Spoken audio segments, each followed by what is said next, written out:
قل هو اللہ احد، فرما دیجیے اللہ ایک ہے، اللہ الصمد، اللہ بے نیاز ہے، لم یلد ولم یولد، نہ اللہ نے کسی کو جنم دیا ہے اور نہ ہی کسی نے اللہ کو جنم دیا ہے، اللہ ایک ہے، اللہ بے نیاز ہے۔ ایک عام طور پہ ایک کا تصور کیا ہوتا ہے؟ اکیلا،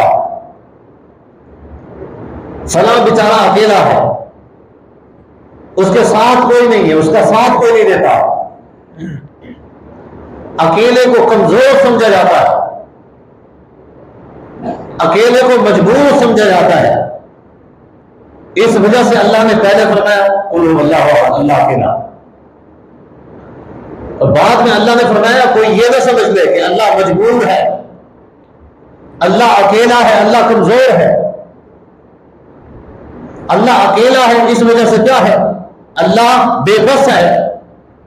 اللہ فرماتا ہے اللہ الصمد، اللہ بے نیاز ہے، اللہ اکیلا بھی ہے اور بے نیاز بھی ہے۔